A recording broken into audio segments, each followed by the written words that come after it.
Hey, we're live. Monday. We just finished session 17. Um, Went pretty much as I expected. And let's get into it. As I got a couple things I want to say.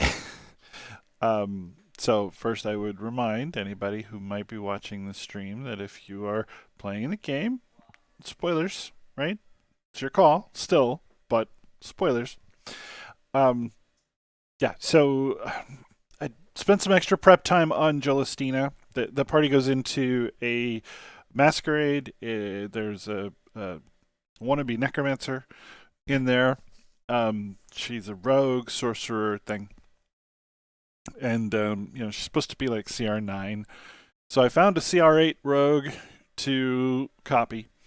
Um, and just right off the top, let me say that action economy is king.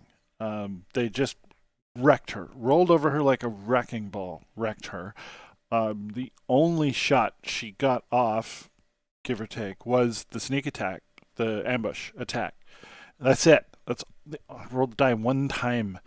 Um, Ran it basically as written. There's a bunch of zombies that won't attack unless provoked.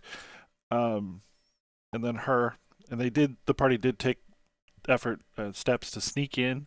So they did everything right. They played it to reasonable advantage, at least the way it was written, and no real complaints there. But just the way the encounter was written, it's underwhelming to me. I mean, it's just not that interesting.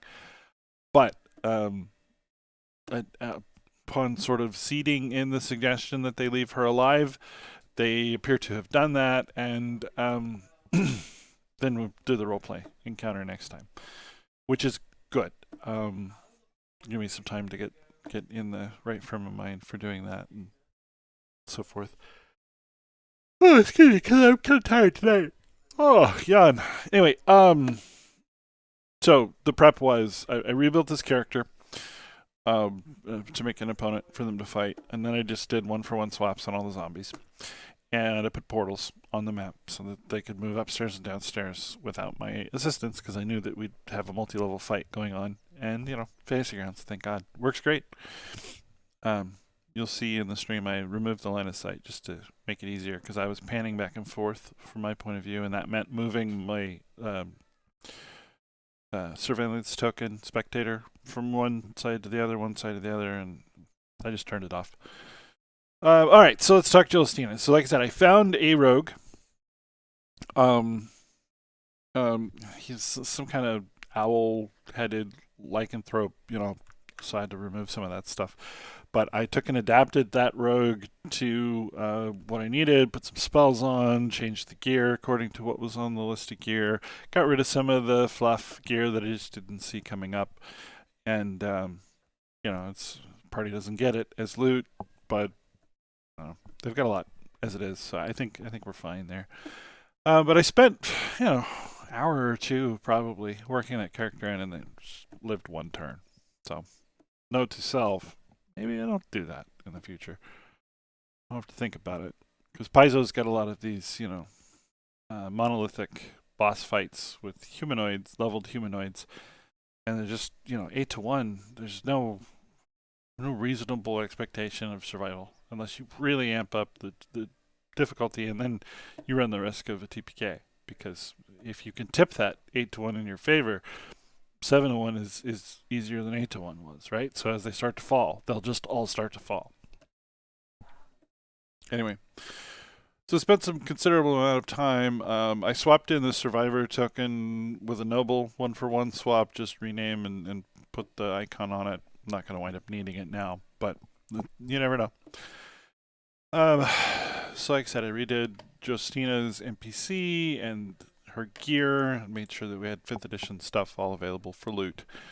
Got the map ready, retouched all the encounters for zombies and positioning on the map, and I did some of that on the fly tonight too, because I noticed I had missed one of the encounters, but it's trivial. Zombies, quantity, position, combat tracker. You're going. So I had wanted to give them some opportunity to do their own thing, and there was just some discussion instead. the party opted to go ahead and dive back into the quests, which is fine. It moves things forward, but I wanted to make sure that it didn't quite feel like the Orient Express Railroad. And then it's like we're moving from quest to quest to quest to quest to quest. If that's what they want to do, I'm happy to continue to serve that content for them, right? Moves us through the book. That's fine. Finish this one on to the next one, right? It's just how we play. That's what we're doing over here. And there's not a thing in the world wrong with it. Everybody's having fun.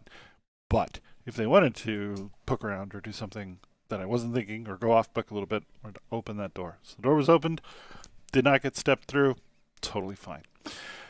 They talked about it, then they went to the zombie party. They raffle stomped. No, not waffle stomped. Jerry had put in the chat, waffle stomped. No, it's raffle stomped. ROFL, you know. Yeah, just murked her. And sad, but totally predictable. As time goes, it worked. Had it been a protracted fight, we would have had to stop kind of in the middle of the fight and pick it up again. And so there are 2-hour sessions that we use for play. That worked. But yeah. Ouch. Action economy. I got a lot of players, so I probably need to double or triple up on smaller enemies. Sturdier, but like the zombies. If the zombies hadn't been able to do some damage, if they had had some offensive capability to match, that might have been a scary thing. Maybe if I'd swapped the zombies for ghouls, scaling the encounter that way. As it is, no real harm done. There's some plot to be uncovered here. Next time they play, let's hope they get those questions asked. Yep. I think that's it for session 17. We're getting ready to close out chapter 3. We've finished section 2 of chapter 3, or will finish next time we play with the discussions, the role-playing encounters that are coming up. And then section 3 of chapter 3 is just a great big place to go visit. And then we're on to section 3 of chapter 2, and then we're on to chapter 3. So moving right along, right? We're coming up on finishing chapter 2 of 6 total chapters, I think. So, yeah, not quite halfway, but a third of the way. So it's good.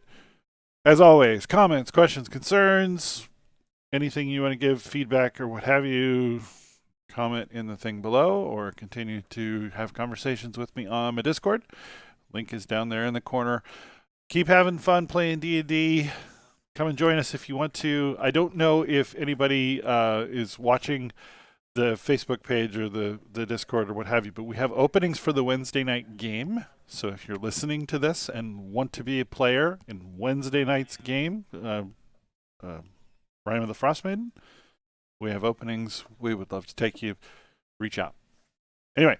With that, we'll call it. Have a great night. Thank you for watching. I'll see you next week.